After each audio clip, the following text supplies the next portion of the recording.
메신저 뉴스 첫 순서는 서울동안교회 김영주 목사님, 남양주 별내동안교회 나경영 목사님, 울산 호계교회 김변무 목사님입니다. 끝을 모르는 과학과 첨단 비즈니스의 경쟁심으로 인공지능을 만든 인간이 과학기술에 완전히 종속당해서 멸망하느냐, 교회가 인공지능을 길들일 수 있을 것인가, 인간의 미래가 결국 신앙에 달려 있습니다. 어떤 마을에 가뭄이 들었습니다. 그래서 교회에서 비 오도록 정말 열심히 기도했습니다. 그런데 기도가 끝날 쯤 되니까 밖에서 비 오는 소리가 우두우둑 들리기 시작하는 거예요. 얼마나 감격과 기쁨이 컸겠습니까? 그런데 이제 비가 막 쏟아지는데 걱정이 생긴 거예요. 집에 가야 되는데 비가 내려서 갈 수가 없는 거예요.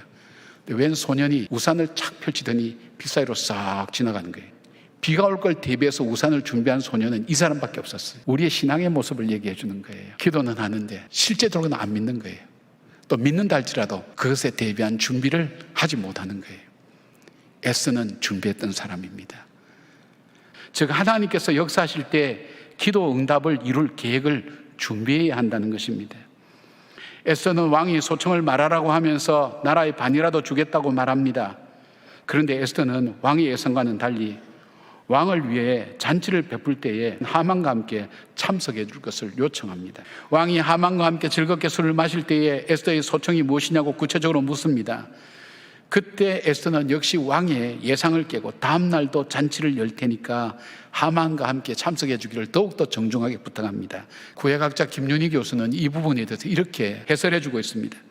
두 번의 잔치를 베풀며 시간을 끈 이유는 에스더가 의도적이고 전략적인 지혜를 발휘하기 위해서다. 첫째, 자신의 유다인 신분을 밝히고 조서를 철회해달라는 요청을 먼저 한다면 왕은 사건의 진위를 알아볼 시간이 필요하다는 요구를 분명히 할 것이다.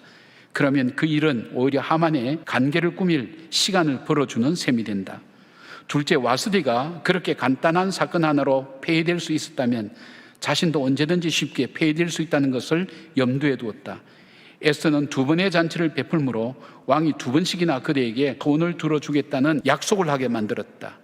이제 왕은 체면상 에스더의 청을 거절할 수 없게 된 것이다. 지혜가 없는 순결은 짓밟히게 되어 있습니다. 순결이 없는 지혜는 약삭빠름이 됩니다. 그래서 주님이 뱀처럼 슬기롭고 비둘기처럼 순결하라고 그렇게 얘기합니다. 영적인 전략을 우리가 세우고 있으라는 것입니다. AI 쇼크, 다가올 미래. 이 책의 저자는 첨단 테크놀로지 업계에서 30년 동안 경험을 쌓았고 또 구글에서 최고의 브레인 집단인 구글X의 책임자로 일했던 모 가데시라는 분인데요. 책의 서두에 이런 제안을 하고 있습니다. 2055년 당신과 노쇠한 내가 황무지에서 모닥불을 피워놓고 그 앞에 앉아 있다고 상상해 보라. 자, 여기서 2055년은 인류가 인공지능에 대해서 이야기를 시작한 지 99년이 되는 해라고 합니다.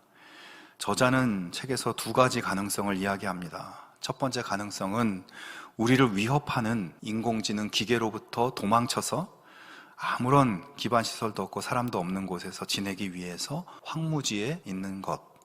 또 두 번째 가능성은 인공지능 덕분에 우리가 일상적인 노동에서 해방돼서 여유로운 시간과 자유를 만끽하며 그렇게 황무지에 있는 것. 저는 그 결론은 인류가 얼마나 겸손할 수 있는가에 달려있다고 생각합니다.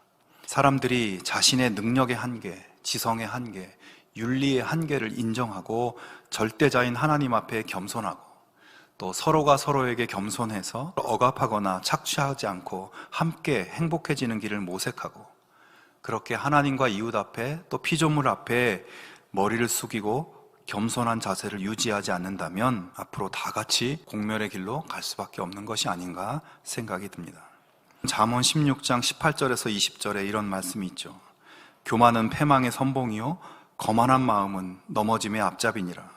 겸손한 자와 함께하여 마음을 낮추는 것이 교만한 자와 함께하여 탈취물을 나누는 것보다 나으니라.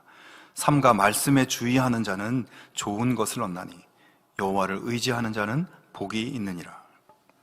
여러분, 하나님 앞에서 겸손하고 사람들과 더불어 서로의 부족함을 인정하면서 나는 당신의 도움이 필요하고 우리는 혼자서는 살 수 없는 존재다라는 겸손의 자세를 우리가 다시 한번 생각하고 간직할 수 있기를 바랍니다. 그것이 우리가 함께 건강하게 살 수 있는 길입니다. 우리는 지금 세상에서 누리는 것이 내 것이라는 이런 집착을 내려놓을 수 있어야 됩니다. 내가 어떻게 모은 재산인데, 내가 어떻게 키운 자식인데, 내가 어떻게 이만큼 올라왔는데라는 생각과 망상을 내려놔야 됩니다. 모든 것을 하나님께서 우리에게 사는 동안 잠시 빌려주신 거예요. 우리는 그것을 위탁 관리하는 청직일 뿐입니다. 요셉이 하나님의 주권을 믿지 않고 형들이 자신을 팔았다는 이 악행에 집착하여서 불평과 원망의 자세로 나아갔다면, 하나님께 감사하지 않고 기도하지 않는 자세로 나아갔다면 어떻게 되었습니까? 기회가 되면 형들에게 복수하리라는 앙심을 품었다면 어떻게 되었겠습니까? 하나님의 원대하신 계획은 요셉을 통해서 결코 이루어질 수가 없었을 것입니다. 요셉은 하나님께서 주신 꿈과 주신 말씀을 기도로 잘 성화시켰고 거룩한 믿음으로 성화된 삶을 살 수가 있었던 것입니다. 우리는 어떤 일을 당했을 때 하필이면 왜 나에게 이런 일이 생겼습니까? 라고 부정하고 거부합니다. 그러나 그것조차도 하나님께서 허락하신 일이라고 한번 받아들여 보십시오. 다 하나님의 계획이 있을 거야 라고 생각할 수 있길 바랍니다. 로마서 5장 3절 4절 말씀을 읽어보겠습니다. 다만 이뿐 아니라 우리가 환난 중에도 즐거워하나니 이는 환난은 인내를, 인내는 연단을, 연단은 소망을 이루는 줄을 알미라. 아멘. 우리에게 지금보다 더 큰 소망을 주시기 위해서 준비하시는 연단의 과정이다라는 거죠. 그렇기 때문에 어떤 형편이든지 어떤 자세로 받아야 된다? 감사함으로 받으라는 것입니다. 또는 원수가 나에게 악행을 저지르고 비방한다 할지라도 그것은 분명히 하나님의 주권 밖에서 일어난 게 아닙니다. 믿음의 사람들에게는. 하나님께서 요셉의 형들의 악행을 선으로 바꾸었듯이 우리 원수들의 비난과 악행, 세상의 여러 가지 어려움과 힘든 일들 하나님께서는 선으로 바꿀 수 있습니다. 존스 홉킨스 대의 연구 결과에 의하면 인간의 면역이 암세포 정식을 어느 정도는 억제할 수 있다는 거죠. 면역을 키우는데 핵심은 뭐냐? 올바른 섭생이라고 이야기했습니다. 감사하며 살아가는 것과 같은 것입니다. 그래서 과로와 스트레스는 면역을 떨어뜨리고 염증을 증가시킬 수밖에 없습니다. 이는 오늘 말씀과 연결하여 볼 때에 삶에 감사를 더하는 것과 같은 이치입니다. 매사 어떤 조건이든지 간에 여러분의 그 현실 가운데에 더하기 감사를 하시기 바랍니다. 메신저 뉴스 두 번째는 광주 열린교회 김현주 목사님, 부산 진교회 신주호 목사님, 부산 항서교회 나혜천 목사님을 연결합니다. 코로나를 핑계로 전도를 안 해도 되었던 3년을 보냈습니다. 코로나가 끝나도 전도는 계속 안 해도 되는 것으로 여기는 크리스천들이 많습니다. 너희가 이 떡을 먹으며 이 잔을 마실 때마다 주의 죽으심을 그가 오실 때까지 뭐 하는 것이다? 전하는 것이다. 이 성찬에 참여하는 이유는요, 여러분, 내가 예수님이 나의 구원자 되심을 확실히 믿고 고백하는 자리고요. 이 문 밖을 나가요. 예배당 문 밖을 나가면 예수님이 우리의 구세주세요라고 전하는 거예요. 잘 기억하셔야 돼요. 전도하면 여러분 부담스러워. 뭐라고 말할지를 모르겠어. 그러니까 뭐라고 말하냐면 여러분이 가장 많이 말하는 게 뭐냐면 우리 교회 목사님, 김현준 목사님 설교 잘해. 이건 복음이 아니에요. 목사가 설교 잘한다는 건 복음이 아닙니다, 여러분. 우리 교회 와봐. 분위기 정말 좋아. 이건 복음이 아니에요, 여러분. 복음은 누구 이름이 들어가야 돼요? 예수 이름이 들어가요. 예수님이 누구세요? 예수님은 따라서 합시다. 예수님은 하나님의 아들이십니다. 예수님은 나의 구원자이십니다. 예수님은 주님이십니다. 이걸 한 문장으로 하는 거예요. 하나님의 아들 예수 그리스도는 주님이시다. 세 문장이 하나로 합쳐진 거예요. 그러니까 여러분 전도합시다 할 때 막 머리가 쥐가 나고 이거 뭐라고 말해야지 떨지 마시고요. 이렇게 성찬에 참여했거나 예배에 참여하면 여러분 고백하세요. 예수님은 하나님이십니다. 예수님은 나의 구원자이십니다. 예수님은 내 인생의 주인이십니다. 이렇게 확실히 고백하고 믿으셔야 돼요. 믿고 문 밖을 딱 나가면 아무나 붙잡고 말하세요. 아세요? 예수님이 하나님의 아들이신 거? 아세요? 예수님이 주님이신 거? 아세요? 예수님이 당신을 구원하신 구세주이신 거? 이 말을 딱 전하면 그 사람이 나를 미친 사람처럼 쳐다보더라도 상관하지 마세요. 그런데 성령이 역사하시면 그 사람의 귀에 예수가 하나님의 아들이시고 주님이시고 구원자이시라는 소리가요, 귀를 통해서 가슴을 파고듭니다. 그리고 그 사람이 나도 예수 믿겠습니다라고 오는 거예요, 여러분. 이게 초대교회가 성경이 우리에게 가르쳐주는 복음 증거 방법입니다. 오늘 성찬 예식에 참여한 우리 광주 양림교회 모든 성도들이, 그리고 여기에 있는 다음 세대 자녀들이 예수님이 하나님의 아들이심을 믿으시기 바랍니다. 예수님이 우리의 구원자이심을 믿으시기 바랍니다. 예수님이 나의 주님이심을 고백하시기 바랍니다. 그렇게 고백하고 이 문 밖을 나가서 사람들에게 내가 믿는 예수님은 하나님의 아들이십니다. 구원자이십니다.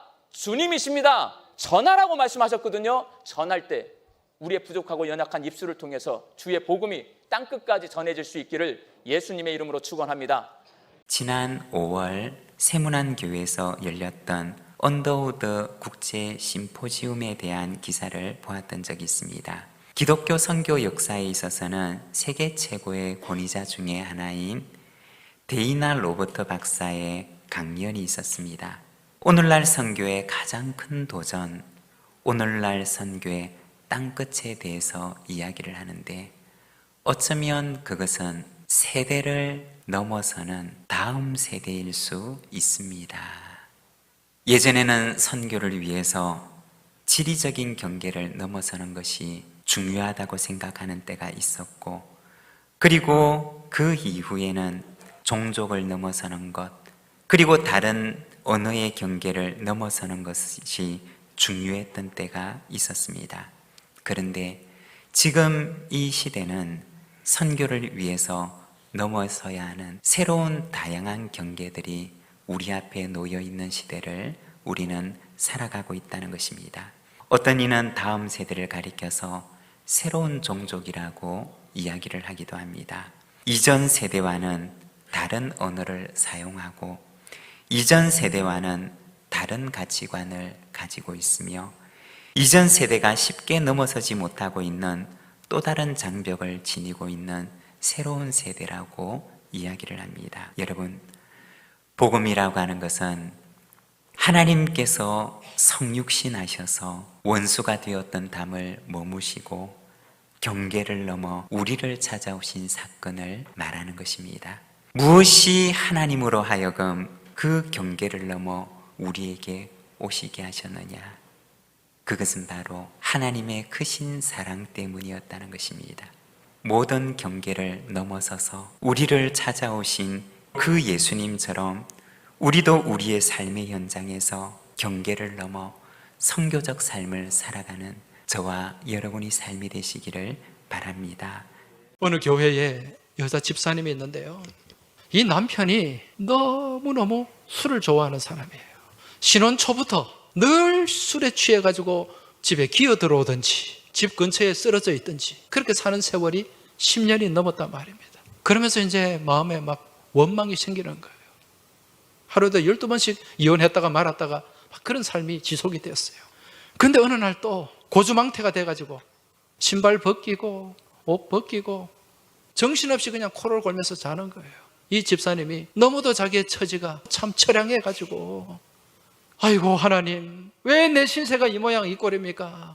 더 이상 못 삽니다. 자기도 모르게 그 넋두리 하는 가운데 눈물을 흘리면서 기도를 하다 보니까 어느 순간에 이런 생각이 문득 들더랍니다. 저 인간이 날마다 술 먹고 들어오는데 길거리에서 얼어 죽지 않고 그래도 지 집이라고 찾아오니까 참 감사하다. 술집도 많이 들락거렸을 텐데 그래도 여자라고는 나밖에 모르니까 고맙다는 거예요. 그리고 오늘 같은 토요일 날 다른 때보다 더 처먹고 들어와서 주일날에도 계속해서 누워 자니까 교회 가는데 방해가 안 돼서 좋다.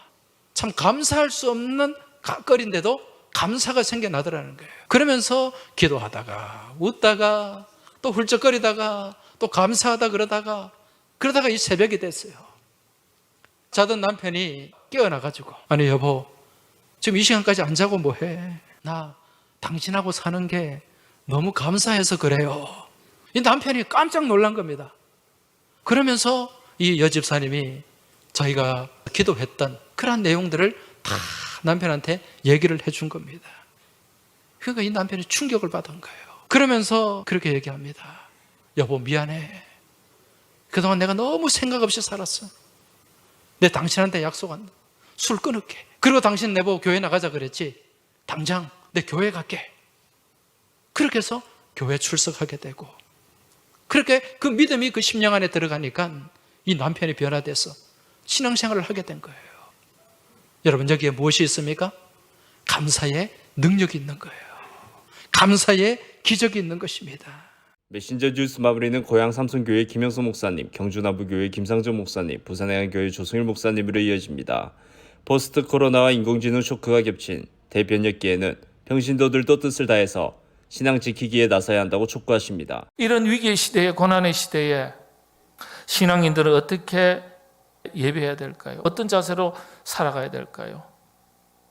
이걸 보여준 게 바로 하박국 선지자입니다. 하박국은요, 고통의 시대를 살았던 사람입니다. 나라가 외적의 침입을 받았고 또 질병이 온 나라에 퍼져 있었고 농사를 지어 놓으면요, 강대국들이 약탈해 갔습니다. 일본의 우찌무라 간조 선생은 하박국이야말로 최고의 선지자다 이렇게 평가했습니다. 첫째는 의인은 믿음으로 말미암아 살리라는 종교 개혁자들의 모토가 되었다. 의인은 믿음으로 살리라. 우린 대부분 로마서를 떠올립니다. 이 문구가 원래는 하박국에 있는 말씀을 인용한 거예요. 그러니까 하박국 선지자는요, 우리가 이 땅을 살아가는 그리스도인들이 어떻게 살아가야 하는 존재인지를 명확하게 선포한 거예요. 의인은 오직 믿음으로 말미암아 살리라. 둘째는 의인은 환경에 끌려가는 삶이 아니라 최악의 상황 속에서도 감사를 드리는 그 최선의 삶을 살아가는 그리스도의 모습을 보여주었다. 그런데 하박국은요, 이런 비극의 시대를 살아가면서도 불평하는 대신에 그 문제를 자신의 문제로 끌어안았습니다. 그 문제의 중심으로 뛰어들어가서 그 문제를 가슴에 부둥켜 안고 주의 전에 나아가 기도했던 사람이었습니다. 오늘 이 땅을 살아가는 그리스도인들은 어떻게 해야 되겠습니까? 나라가 시끄럽고 나라가 어지럽고 나라에 여러 가지 문제가 있습니다. 그러면은 정치 지도자들 욕만 하는 게 우리 그리스도인이 할 일이 아니에요. 나라의 문제를 내 문제로 끌어안고 기도하는 거예요. 교회, 이 땅에 교회에 문제가 있다면 그 교회의 문제를 내 문제로 끌어안고 기도하는 거예요. 시대와 역사의 문제가 있다면 그 문제를 가슴에 끌어안고 나라와 민족을 위해서 기도하는 것이 바로 하박국 선지자가 보여준 고난의 시대를 살아가는 그리스도인의 참된 모습, 믿음인 것을 보여준 겁니다. 하박국 3장 1절을 시작하면서 이 기도의 무게를 이렇게 말해주고 있습니다. 시기온옷에 맞춘 선지자 하박국의 기도라. 시기온옷이 무슨 뜻일까요? 원래 악기 이름입니다. 감사할 수 없는 상황 속에서 고난과 좌절과 절망 속에서 하나님 앞에 나와 최고의 감사를 드린 감사가 바로 시기온옷 감사라는 겁니다. 기도가 강구로 채워진 기도가 아니라 감사의 기도였다는 거예요. 오늘 우리가 하나님 앞에서 드려야 될 감사가 어떤 감사인지를 가르쳐 주는 겁니다. 여러분과 상황에, 형편에, 처지에, 어떤 삶의 내용에 관계없이 우리가 하나님 앞에 어떤 감사를 드려야 할지 가르쳐 주는 겁니다. 이 시대의 하박국이 누굽니까?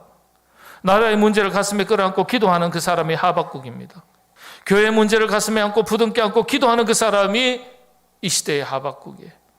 자, 이 찬양은 스웨덴의 구세군 사역자였던 아구스트 스토리움이라고 하는 분이 시를 썼습니다. 아구스트 스토리움은 37세 때 척추 손상을 입고 하반신 마비가 되었습니다. 그가 장애를 안고 지었던 찬양 가사를 제가 읽겠습니다. 날 구원하신 주 감사, 모든 것 주심 감사, 지난 추억 인해 감사, 주 내 곁에 계시네. 향기로운 봄철에 감사, 외로운 가을날 감사. 사라진 눈물도 감사, 나의 영혼 평안해. 응답하신 기도 감사, 거절하신 것 감사. 헤쳐나온 풍랑 감사, 모든 것 채우시네. 아픔과 기쁨도 감사, 절망 중 위로 감사. 청량 못할 은혜 감사, 크신 사랑 감사해. 길가의 장미꽃 감사, 장미 가시도 감사. 따스한 가정, 희망 주신 것 감사. 기쁨과 슬픔도 감사, 하늘 평안을 감사. 내일의 희망을 감사, 영원토록 감사해. 이유가 없습니다. 조건도 없습니다. 그냥 감사를 먼저 선포하는 것입니다. 이게 답입니다. 감당할 수 없는 엄청난 어려움을 겪었지만은, 수없이 많은 악한 공격이 들어오지만은 무조건 감사를 선포하는 순간 이미 승리한 것임을 믿는 우리 모두 되시길 주님의 이름으로 축복합니다. 신앙생활이라고 하는 것은 해석입니다. 내게 주어진 환경 속에서 어떤 해석을 하고 있느냐, 이것으로 결정됩니다. 2차 대전 때에 가시철망으로 울타리가 쳐진 포로 수용소에 수감된 포로들이 점점 쇠약해지는 것입니다. 그래서 군의관들이 가시철망병이라는 이름을 붙였습니다. 왜냐하면 가시철망을 바라보면서 낭망해서 생긴 병이라는 이야기입니다. 민수기 14장에 보면 10명의 정탐꾼들의 보고가 나와 있습니다. 그들의 보고 내용을 보면 객관적으로 보고하였습니다. 네피림의 후손인 아낙자손을 보았는데 그 사람들에 비하면 자신들은 메뚜기다 그랬습니다. 여기에 반해 여호수아와 갈렙의 보고는 사실을 지극히 주관적으로 해석해서 보고하였습니다. 그들은 우리 먹이다 그랬습니다. 우리 밥이다 그렇게 보고를 했습니다. 그렇습니다. 우리의 상황을 보면 참 막막하고 절망적입니다. 그러나 우리가 어떻게 해석하느냐에 따라서 결과는 달라집니다. 역사상 최고 감사 중 하나가 신대륙으로 건너갔던 청교도들의 첫 감사절입니다. 그들이 미지의 땅에 갔을 때 함께 건너간 102명 가운데 47명이 목숨을 잃었습니다. 그런 상황에서 감사 예배를 드리고 감사의 축제를 드렸다고 하는 것은 객관적인 상황이 때문에 아니었습니다. 감사는 가장 강력한 삶의 해석입니다. 배우 김혜자 씨가 생애 감사해라고 하는 제목의 책을 썼는데, 그 책 가운데 눈의 부시게라는 제목의 드라마를 소개합니다. 김혜자 씨가 극 중에서 맡은 이름도 역시 혜자입니다. 25살 혜자가 갑자기 70대가 됐습니다. 25살 친구들이 횡단보도 걸어갈 때 보면은 마치 너희들은 슬로우 모션을 걸어 놓은 것 같다라고 해서 웃으면서 얘기를 하자 극 중에 혜자가 이렇게 얘기합니다. 너희가 뭘 알아? 무릎이 안 좋아서 그렇게 걷는 거야. 마음으론 벌써 100m 뜀박질했어. 너희들한테는 당연한 거겠지만 잘 보고 잘 걷고 잘 숨 쉬는 거 우리한테는 그게 당연한 게 아니야. 되게 감사한 거야. 너희가 그걸 알아. 너희들이 25살 그걸 아느냐고. 김혜자 씨가 죽기 전에 꼭 하고 싶은 연기가 있대요. 이게 뭐냐 하면 너무 악질이에요. 너무 악해요. 너무 못됐어요. 근데 이 사람을 변화하게 도와주는 할머니 역할을 하고 싶다는 거예요. 하나님께서 그리스도인 배우에게 이런 마음을 주시듯이 우리 각자에게도 이런 마음을 부어주십니다. 순전함과 진실함으로 한 사람이 변화되는데 도움을 주는 삶을 살고 싶은 그 마음을 성령님께서 우리에게도 부어주시는 거예요. 그런 마음을 부어주실 때마다 우리가 감사하고 또 감사하면 우리는 반드시 그런 삶을 살아갈 수 있게 될 것입니다. 올 하반기에는 무엇보다 감사 나이를 많이 먹으십시다. 그래서 잘 보고 잘 걷고 잘 숨 쉬는 것까지도 감사하십시다. 그렇게 감사함으로 교회와 이웃 그리고 민족과 열방을 섬기며 살아가시는 우리 모두가 되시기를 축복합니다. 아홉 목사님들의 말씀 전체를 들으실 수 있도록 전부 링크해 두었습니다. 아직 메신저 뉴스 구독을 누르지 않은 시청자님이 계시면 지금 구독과 좋아요, 알림 설정까지 부탁드립니다. 다음 주까지 안녕히 계십시오. 메신저 뉴스 김석규입니다.